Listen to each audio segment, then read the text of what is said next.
자, 이번 시간에는요, 교통사고로 두부 손상, 뇌 손상을 입었을 때 장애가 어떻게 이루어지는지 간략하게 한번 살펴보도록 하겠습니다. 두부 손상하면 굉장히 광범위합니다. 두부 손상에 대해서 개념을 한번 살펴보도록 하겠습니다. 머리가 있으면 머리 바깥에 머리털이 있죠. 머리털 바로 안에 보면 두피, 머리를 감싸고 있는 피부 조직이 있지 않습니까? 그 피부 조직 밑에 있는 피하 지방이 있고, 피하 지방 조직 바로 밑에 있는 딱딱한 뼈, 두개골입니다. 그 두개골 안에는 막이 형성되어 있는데, 바깥에 붙었던 경막, 그 안에 지주막, 유막 안쪽에, 유막 안쪽에는 뇌실질이라는 것이 있습니다. 단순한 두피 손상을 입지 않고 아주 심한 경우에 있어서는 두개골이 골절될 수도 있고, 두개골이 골절되면서 안에 있는 경막, 지주막, 유막 같은 것이 손상을 입을 수도 있겠죠.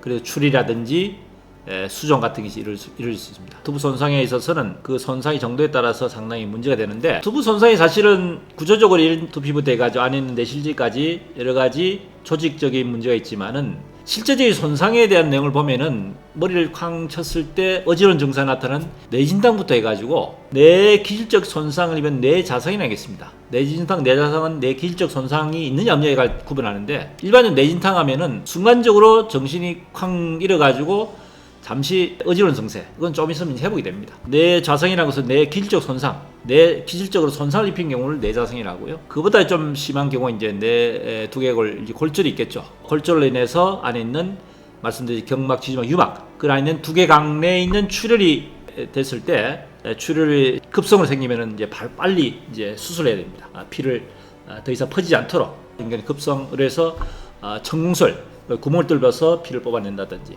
또는 개두술, 머리를 열어가지고 수술한다든지. 이보다 더 이제 심한 경우에 이제 뇌신경, 뇌 쪽에 있는 신경을 손상을 일으켰을 때 상당히 문제가 될 수 있겠죠. 그리고 수술을 하지 않더라도 뇌 쪽의 신경을 굉장히 심하게 손상을 입어가지고 의식이 없는 상태로 일정 기간 동안 손상을 해가지고 의식 불명 상태를 유지하는 경우, 미만성 축색 손상이 됩니다.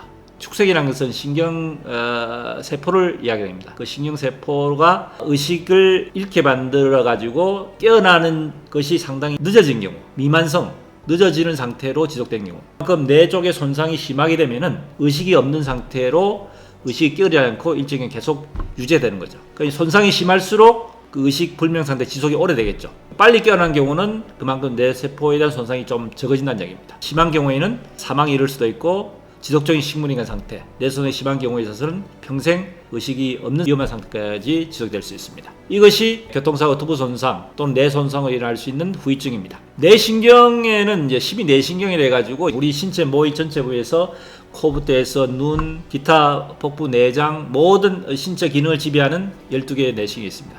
이 내신이 손상을 입게 되면은 그 부 자체가 장애 평가 대상이 됩니다. 교통사고로 이제 두부 손상, 뇌 손상을 입었을 때 이 장애를 어떻게 평가하느냐, 굉장히 복잡하고 평가는 상당히 어려운 점이 있지만, 여기에 대해서 그냥 자세히 말씀드릴 수는 없고 간단한 내용만 한번 짚고 넘어가도록 하겠습니다. 뇌진탕부터 해서 뇌실질, 뇌출혈, 뇌신경 손상까지 상당히 복잡하게 이렇게 분포되어 있습니다. 교통사고로 인해서 장애하면은 맥브라이드 방식의 장애 평가를 하는데, 이 장애 평가에서는 어느 정도 기준을 만들었습니다. 무조건 두부 손상이 있다해서 장애를 인정하는 것이 아니고, 그 장애의 정도가 장애로 인정할 정도의 기준 범위 내에 들어가야지만이 장애 평가를 하게 됩니다. 세부적으로 조금만 더 한번 살펴볼까요? 일반적으로 뇌진탕, 뇌자상 또는 두개골 골절이라도 신경학적 증상이 별로 없는 경우는 장애 평가 대상이 안 됩니다. 심지어는 개두술, 머리를 수술을 한 경우에 있어서도 반드시 장애를 주는 것이 아닙니다. 개두술을 한 뒤에 신경학적 증상이 없이 또는 일정 기간 동안에 잠시 신경학 증상이 있더라도 회복이 된 경우,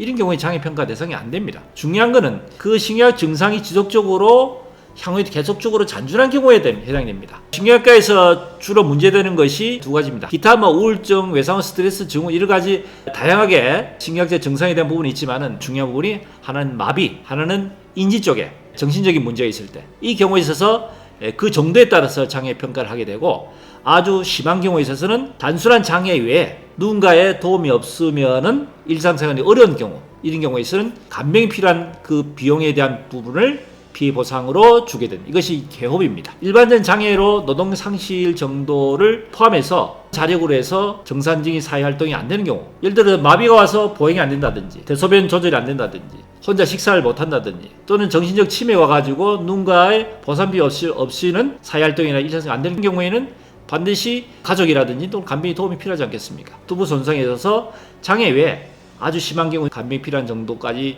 만약에 장애가 남다면 이거는 개업일을 별도로 보상을 할 수 있다는 거죠. 마지막 한 가지만 더 부연을 말씀드리겠습니다. 두부 손상인 경우에 있어서 단순한 두부 손상 외에 뇌신경까지도 손상을 같이 동반된 경우에 있어서는 두부 손상에 대한 장애 평가 외에 예를 들어 가지고 제1 뇌신경인 후신경 손상에 대한 코 냄새를 못 맡게 됩니다. 코 냄새 못 맡으면은 맛까지도 미각까지도 이제 잃어버리게 됩니다. 이런 경우에는 후신경에 대한 장애 평가 항목이 따로 있습니다. 또는 제2 뇌신경인 시신경 손상을 입었다. 두부 쪽에 있는 뇌 쪽에 있는 장애 외에 시신경, 안과 쪽의 장애가 남아있는 경우에는 시신경 손상하면 이제 안과 쪽에 문제가 있거든요. 이런 경우에는 안과 쪽 장애를 별도 인정을 받는 얘기입니다. 그 외에 안면신경, 외전신경, 3차 신경 여러 가지 12뇌신경에 대한 각 항목별 장애 평가 따로 있습니다. 두부 손상을 입어서 부차적으로 뇌신경 손상 같이 있게 된 경우에는 그 장애 평가를 두부 손상 외에 각 항목별 뇌신경 손상의 장애 평가가 된다면은 그 평가를 다시 별도로 할 수 있다 하는 것을 부연적으로 말씀드립니다. 자, 두부 손상에 대해서는 사실 엄청나게 할 이야기 많고 복잡하기 때문에 유튜브에 짧은 시간 내에 다 말씀드릴 수는 없습니다. 다음에 기회 되면 따로 한 번 더 설명드리고 하고 두부 손상 시 장애 평가에 대한 내용에 대해서 간략히 살펴봤습니다. 어떻게 도움이 되셨습니까? 구독, 좋아요 부탁드립니다.